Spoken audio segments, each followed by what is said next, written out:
अस्सलाम वालेकुम dear student. तो आज जो है हमारे पास जो लेक्चर नंबर 3 है चैप्टर नंबर 2 के, और इसमें जो है प्रॉपर्टी ऑफ रियल नंबर हम पढ़ेंगे। तो सबसे पहले जो हमने रियल नंबर पढ़ा हुआ था वो हमने क्या कहा था कि जब कभी भी रेशनल नंबर उसकी यूनियन ले ले इरेशनल नंबर के साथ, तो इससे जो हमारे पास नंबर आएगा वो हमारे पास क्या होगा, रियल नंबर।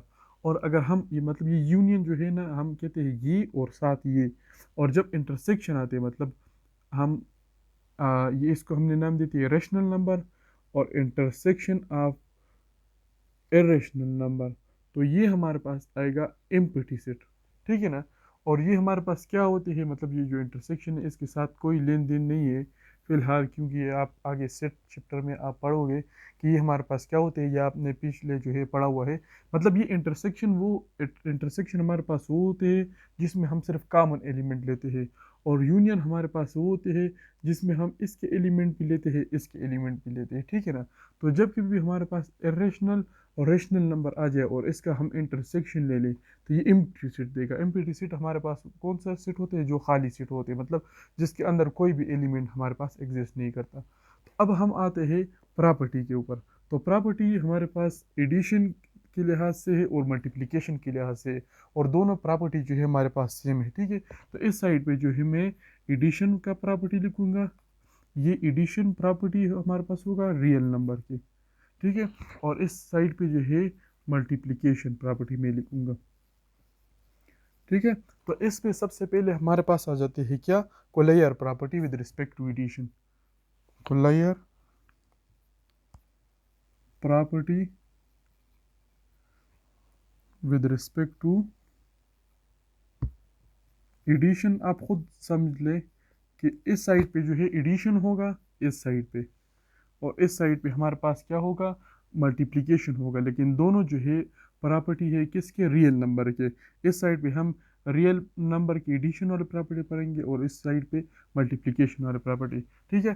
तो हमारे पास क्या कहते हैं कि हमारे पास अगर दो नंबर है, फॉर एग्जांपल ए है और बी है, और इन दोनों को हम एड अप कर ले, तो ये दोनों नंबर जो है हमारे पास बिलोंग करेगा रियल नंबर के साथ। ठीक है। और इस प्रॉपर्टी को इन्होंने नाम दे दिया colligative property with respect to addition. इसका मतलब किस तरह हुआ, फॉर एग्जांपल आपने दो नंबर ले लिया, अंडर रूट 3 ले लिया। ठीक है। और ये आप देख लीजिए हमारे पास रियल नंबर है, ये हमारे पास है इरेशनल नंबर, और इरेशनल नंबर हमें पता है वो रियल नंबर के अंदर आते हैं। इधर फॉर एग्जांपल मैंने 1 ले लिया, तो दोनों हमारे पास क्या है, ये हमारे पास भी, ये दोनों हमारे पास रेशनल नंबर में आते हैं ना, रियल नंबर में आते हैं ना। तो अगर ये रियल नंबर में आते हैं तो इसका जो एडिशन हमारे पास होगा वो भी बिलोंग करेगा किसके साथ, रियल नंबर के साथ। ठीक है ना। तो इसको आप एड अप कर ले तो आप देखेंगे फिर भी हमारे पास जो है रियल नंबर आएगा। फॉर एग्जांपल 2 + 1 है ना, तो ये हमारे पास क्या आएगा, ये हमारे पास 3 आएगा। तो 3 जो है हमारे पास फिर क्या है, फिर भी हमारे पास रियल नंबर है। तो इस प्रॉपर्टी को हमने नाम दे दिया कोलेयर प्रॉपर्टी। और विद रिस्पेक्ट टू मल्टीप्लिकेशन क्या है कि हमारे पास ए कोई नंबर है, इसको हमने मल्टीप्लाई किया, ये जो डॉट आपको दिखाई दे रहा है ये मल्टीप्लिकेशन के लिए यूज़ होते हैं। तो ये हमारे पास डॉट है। ठीक है। तो कहते हैं कि ए अगर हमारे पास कोई भी रियल नंबर है और बी भी हमारे पास रियल नंबर है, तो जब हम इसको मल्टीप्लाई करेंगे तो इसका जो रिजल्ट आएगा वो भी हमारे पास क्या होगा, रियल नंबर। ये जो साइन हमारे पास होती है इसको हम बिलोंग कहते हैं। बिलोंग मतलब जो, मतलब इसका जो ताल्लुक इसके साथ है, तो इसके लिए हम ये सिंबल मैथमेटिक्स के अंदर यूज़ करते हैं। ठीक है ना। तो इसका किस तरह एग्जांपल है, फॉर एग्जांपल 1 × 2, तो ये हमारे पास रियल नंबर है, ये भी रियल है। तो अगर आप देख ले इससे क्या आते हैं, इससे हमारे पास 2 आते हैं या नहीं, तो इसको भी अगर आप देख ले वो भी हमारे पास रियल नंबर है। तो इसको हमने नाम दे दिया कुलेयर प्रॉपर्टी। तो इसके बाद हमारे पास आ जाते हैं एसोसिएटिव प्रॉपर्टी, जो हमने पिछले चैप्टर में भी पढ़ा हुआ है। इसमें क्या कहते हैं कि अगर हमारे पास 3 नंबर हो, A + B + C, और इक्वल टू ये बराबर होगा A + B, अगर हम पहले कर ले और +C के साथ। ठीक है। तो इसको हमने नाम दे दिया एसोसिएटिव प्रॉपर्टी। तो हमारे पास इधर एडिशन पढ़ते तो हमने सबके अंदर जो है हमने प्लस साइन डाला हुआ है। ठीक है। तो कहते हैं कि अगर इसका रिजल्ट जो है वो भी हमारे पास बिलोंग करेगा क्या, रियल नंबर के साथ। ठीक है। तो इसको हमने नाम दे दिया एसोसिएटिव प्रॉपर्टी। ठीक है। और अगर इधर मल्टीप्लिकेशन हम लिख ले तो A B C हमारे पास होगा equal to A B into C. और जब इसको हम मल्टीप्लाई करेंगे मतलब इससे कोई ना कोई नंबर आएगा ना, तो वो भी हमारे पास क्या करेगा, बिलोंग करेगा रियल नंबर के साथ। तो जितने भी नंबर है, ठीक है, जितने भी चाहे वो होल है, रेशनल है, इरेशनल है, ये जितने भी हमारे पास नंबर है, ये सब बिलोंग करते हैं रियल नंबर के साथ, ठीक है। तो इसके बाद हमारे पास जो प्रॉपर्टी आ जाते हैं वो हमारे पास आ जाते हैं एडिटिव आइडेंटिटी। Additive identity. तो इस साइड पे जो है हम विद रिस्पेक्ट टू एडिशन पढ़ेंगे, और इस साइड पे जो है हम विद रिस्पेक्ट टू किस पढ़ेंगे, additive identity with respect to multiplication. तो हमने सिंपल ही कहा था कोई भी नंबर एडिटिव आइडेंटिटी किसके थे, इस तरह मैथमेटिक्स के अंदर ऐसा नंबर जो हम किसी दूसरे नंबर के साथ ऐड अप कर ले और इसके ऊपर कोई भी फर्क ना पड़े, तो उसको हमने नाम दे दिया, उस नंबर को हमने नाम दे दिया एडिटिव आइडेंटिटी। और वो नंबर हमारे पास क्या है, ज़ीरो। तो अब ज़ीरो जो है वो हमारे पास क्या है, एडिटिव आइडेंटिटी है। मतलब ये 1 + 0 आप कर लो तो हमारे पास फिर भी 1 आते हैं, मतलब इस नंबर के ऊपर कोई इफेक्ट नहीं डालता, तो इसको हमने नाम दे दिया ज़ीरो का। ये हमारे पास एडिटिव आइडेंटिटी है। और मैथमेटिक्स के अंदर एक इस तरह नंबर जो हम किसी भी दूसरे नंबर के साथ मल्टीप्लाई कर ले और उसके ऊपर कोई भी फर्क ना पड़े, तो उसको हमने नाम दे दिया था एडिटिव आइडेंटिटी विद ना multiplicative identity, sorry additive identity नहीं, मल्टीप्लिकेटिव आइडेंटिटी। तो मल्टीप्लिकेटिव आइडेंटिटी हमारे पास क्या है, 1 जो है ये हमारे पास मल्टीप्लिकेटिव आइडेंटिटी है। क्यों, अगर आप 2 के साथ मल्टीप्लाई कर ले 1, तो ये इस नंबर के ऊपर कोई भी इफेक्ट नहीं डालता, मतलब वही 2 आते हैं, ठीक है। तो इस नंबर को हमने नाम दे दिया कि ये हमारे पास आ गया 1 जो है वो मल्टीप्लिकेटिव आइडेंटिटी है, और 0 जो है हमारे पास एडिटिव आइडेंटिटी है। तो अब हमारे पास रहा एडिटिव इनवर्स और मल्टीप्लिकेटिव इनवर्स। तो एडिटिव इनवर्स किसको कहते हैं, कोई भी नंबर इस तरह हो जिसको हम किसी भी दूसरे नंबर के साथ ऐड अप कर ले और उससे जो है हमारे पास एडिटिव आइडेंटिटी आ जाए, मतलब ज़ीरो आ जाए, तो उसको हम नाम देंगे कि ये हमारे पास एडिटिव इनवर्स है, ठीक है।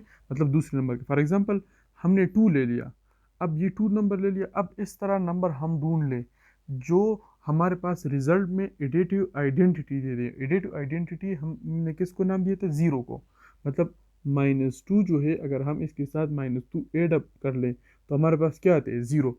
तो ये जो नंबर है जो -2 है कि इसका एडिटिव इनवर्स है, ठीक है ना। और इसी तरह हमारे पास मल्टीप्लिकेटिव इनवर्स आ गया। तो मल्टीप्लिकेटिव इनवर्स इसको कहते हैं कोई भी नंबर इस तरह हो जो हम किसी भी दूसरे नंबर के साथ मल्टीप्लाई कर ले और उससे मल्टीप्लिकेटिव आइडेंटिटी हमारे पास आ जाती है, ठीक है। तो उसको हम नाम देंगे मल्टीप्लिकेटिव इनवर्स। फॉर एग्जांपल किस तरह, फॉर एग्जांपल हमारे पास 1 जो है, 1 नहीं सॉरी, फॉर एग्जांपल 2 है, तो इसके साथ हम एक वो इस तरह नंबर मल्टीप्लाई कर ले जिससे हमारे पास 1 आ जाए, मतलब एडिट मल्टीप्लिकेटिव आइडेंटिटी आ जाए। तो वो नंबर हमारे पास क्या है, अगर इसके साथ हम 1/2 मल्टीप्लाई कर ले तो ये इसके साथ कट जाएगा और यहाँ पर क्या आ जाएगा, 1 आ गया या नहीं। तो 1 को हमने क्या नाम दिया था, मल्टीप्लिकेटिव आइडेंटिटी। तो ये जो नंबर है ये इसका आ गया मल्टीप्लिकेटिव इनवर्स, ठीक है ना। तो ये था हमारे पास एडिटिव इनवर्स और ये था हमारे पास क्या, मल्टीप्लिकेटिव इनवर्स। तो इसी में हमारे पास क्या कहते हैं ए प्लस ए प्राइम, मतलब ए प्राइम इसका इनवर्स, ठीक है। तो कहते हैं इसका जो अगर आंसर हमारे पास ज़ीरो आ गया तो मतलब ये जो ज़ीरो है ये भी हमारे पास बिलोंग करेगा रियल नंबर से, ठीक है ना। अब ये देख ले, ये भी रियल नंबर है, ये भी रियल नंबर है, इससे आंसर क्या गया, ज़ीरो आ गया या नहीं। तो ज़ीरो भी क्या है, वो भी रियल नंबर है, सिंपल। और इसी तरह इस 2 को देख ले, 2 भी हमारे पास रियल नंबर है, 1/2 भी हमारे पास रियल नंबर है। और अगर आप 1 को देख ले, मतलब 1 जो हमारे पास आंसर आया हुआ है वो भी हमारे पास रियल नंबर है। तो मतलब ए मल्टीप्लाई बाई ए प्राइम, ये हमारे पास 1 आ गया ना, तो मतलब क्या बिलोंग करता है रियल नंबर से, ठीक है। तो हम इसको इस तरह लिखेंगे, A multiply by A belong to real number, ठीक है ना। तो ये था हमारे पास एडिटिव इनवर्स और ये था हमारे पास मल्टीप्लिकेटिव इनवर्स। तो ये हमारे पास मतलब addition of real number property के अंदर और multiplication of real number property के अंदर हमारे पास लास्ट प्रॉपर्टी आ जाती है जो इन दोनों की कंबाइनली प्रॉपर्टी है, उसका नाम है डिस्ट्रीब्यूटिव प्रॉपर्टी ऑफ मल्टीप्लिकेशन और एडिशन। तो इसका किस तरह, मतलब फॉर एग्जांपल हमारे पास एक ए नंबर है, ठीक है, ए नंबर है हमारे पास और इसको हमने मल्टीप्लाई किया हुआ बी प्लस सी, मतलब देखिए इसको इस वजह से मल्टीप्लिकेशन पहला आया हुआ है ना, तो हमने मल्टीप्लाई पहले किया हुआ है ओवर एडिशन एडिशन के साथ। तो कहते हैं ये हमारे पास आएगा ए प्लस ए बी प्लस ए सी, ठीक है। और इस प्रॉपर्टी को कहते हैं डिस्ट्रीब्यूटिव प्रॉपर्टी ऑफ मल्टीप्लिकेशन और एडिशन। लेकिन इसमें क्या कहते हैं कि इसमें ए बी और सी जो है ये बिलोंग करेगा क्या, रियल नंबर के साथ। मतलब इसका जो आंसर हमारे पास आएगा वो भी हमारे पास क्या होगा, वो भी हमारे पास रियल नंबर होगा। तो ये हमारे पास रहा प्रॉपर्टी। इसके बाद हमारे पास आ जाते हैं property of equality of real number. तो अभी तक जितना भी हमने पढ़ लिया इस पे हमारे पास 2.2 एक्सरसाइज कम्प्लीटली होते हैं, ठीक है। हमारे पास एक रह गया real number inequality form में, ठीक है। एक हमारे पास रह गया property of equality of real number और property of inequality of real number. इसको हम अगले लेक्चर में कर लेंगे, ठीक है। अभी तक जितना भी हमने पढ़ा हुआ है तो उस पर जो है हमारे पास एक्सरसाइज सॉल्व होते हैं, तो इस तरह होगा कि वीडियो भी हमारे पास छोटा बन जाएगा, ठीक है। तो इसमें हमारे पास क्वेश्चन नंबर 1 में कहा है, सिर्फ सिंपल ये कहा है कि हमारे पास, आप ये बता दें सिर्फ कि हमारे पास ये जो ऑप्शन आपको दिए हुए हैं, फॉर एग्जांपल ये जो 1 आपको दिया हुआ है 1 + 4 + 3 इक्वल टू 1 + 4 और +3। हमें सिर्फ सिंपल ये कहा है कि इस प्रॉपर्टी को क्या नाम, इस प्रॉपर्टी का क्या नाम है। तो इस प्रॉपर्टी का हमारे पास क्या नाम है, अभी ही हमने पिछले पढ़ लिया, एसोसिएटिव प्रॉपर्टी। सिंपल है। चार और है इसके बाद हमारे पास, मतलब अगर आप दूसरे को देख ले पार्ट नंबर 2 के, तो हमारे पास डिस्ट्रीब्यूटिव है। आप अगर पार्ट 3 को देख ले तो हमारे पास एडेटिव इन्वर्स है। अगर आप पार्ट 4 को देख ले तो हमारे पास मल्टीप्लिकेटिव इन्वर्स है, ठीक है ना। तो पार्ट 3 जो है वो हमारे पास एडेटिव आइडेंटिटी है और पार्ट 4 जो है वो हमारे पास मल्टीप्लिकेटिव इन्वर्स है, ठीक है ना। तो सिंपल ही है जो हमने अभी पिछले ही किया, ठीक है। फिर हमारे पास क्वेश्चन नंबर 2 है और क्वेश्चन नंबर 2 में हमें ये कहते हैं कि आप, फॉर एग्जांपल हमें पहले पार्ट में ये लिखा हुआ है ना 2 प्लस, और इधर हमारे पास डैश दिया हुआ है +4, और इस साइड पे लिखा हुआ है क्या 2 + 6 और +4, और हमें कहते हैं कि इधर जो मिसिंग नंबर है आप उस यू को फाइंड कर ले। तो इसको अगर आप देख ले सिंपल ही है, इधर 6 है इधर 6 नहीं है तो इधर 6 लिख लो, सिंपल सी बात है, ठीक है। इसी तरह आप 2 में भी देख लो, टू भी सिंपल है। इसी तरह 3 में भी देख लो, वो भी हमारे पास सिंपल है, मतलब वो मिसिंग नंबर आपको लिखना है, ठीक है। और इसी तरह आपको 4 को देख लो तो सिंपल ही है, वो सुई को भी आप खुद ही कर लो, मतलब मल्टीप्लिकेशन एडिशन वही सिंपल चीज़ें हैं, ठीक है ना। और इसके बाद हमारे पास आ जाते हैं क्वेश्चन नंबर 3, और इसमें हमारे पास कहते हैं चूज़ द करेक्ट ऑप्शन। कुछ चूज़ द करेक्ट ऑप्शन मतलब किस तरह हुआ कि हमारे पास इसमें एक पार्ट हमें दिया हुआ है, वो पहला पार्ट दिया हुआ है, कहते हैं 8 क्रॉस मतलब मल्टीप्लाई 6 × 7, ठीक है। और इसमें कहते हैं कि इज इक्वल मतलब ये किस के बराबर होगा। तो नीचे आपको 4 पार्ट दिए हुए हैं, ए बी सी और डी। तो आप सिंपल ही ये क्या, कौन सी प्रॉपर्टी है हमारे पास, एसोसिएटिव प्रॉपर्टी है ना। तो इसका आंसर वैसे क्या आएगा, ठीक है, वो आएगा हमारे पास ए 8 × 6 और × 7, ये ही आएगा। तो इसी को आप देख लें ये कौन सा है, ये हमारे पास इसमें डी है, तो इसमें डी जो है हमारे पास करेक्ट है। इसी तरह इसके पार्ट 2 में हमें क्या कहा है, पार्ट 2 में हमें कहा है कि सिंपल ही है, ठीक है। इसके पार्ट 2 में हमें ये कहा है कि which one of the following illustrate the associative law of addition. कहते हैं कि ये जो आपको नीचे 4 ऑप्शन दिए हुए हैं इसमें आप ये बता रहे कि कौन से में एसोसिएटिव लॉ जो है हमारा associative law of addition hold होती है। तो सिंपल ही है, जिसमें लेफ्ट हैंड साइड राइट के बराबर हो गया तो हम कहेंगे कि इसमें जो एसोसिएटिव लॉ जो हमारे पास होल्ड होती है, मतलब ये वो ऑप्शन हमारे पास करेक्ट होगा, सिंपल ही है, ठीक है, आप खुद कर ले। फिर पार्ट 3 में क्या कहते हैं, which of the following illustrate the associated law of multiplication, कि कौन से ये जो नीचे 4 ऑप्शन दिए हुए हैं इसमें कौन से का जो है, किन कौन से में जो है हमारे पास एसोसिएटेड लॉ ऑफ मल्टीप्लिकेशन हमारे पास होल्ड होती है। तो इसी को भी आप सिंपल मल्टीप्लाई कर ले, जिसमें लेफ्ट हैंड साइड राइट के बराबर आ गया, तो वो हमारे पास ठीक होगा। तो अगर आप पार्ट टू में देख ले, तो पार्ट टू में हमारे पास ऑप्शन नंबर ये वाला ठीक है।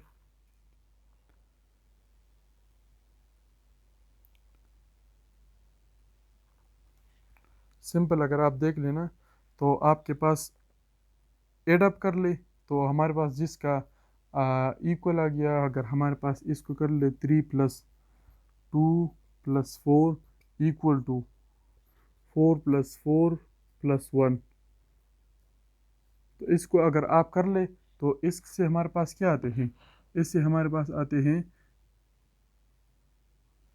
6 और +3, इससे भी 9 आते हैं और इससे भी 9 आते हैं। लेकिन ये हमारे पास गलत है। क्यों?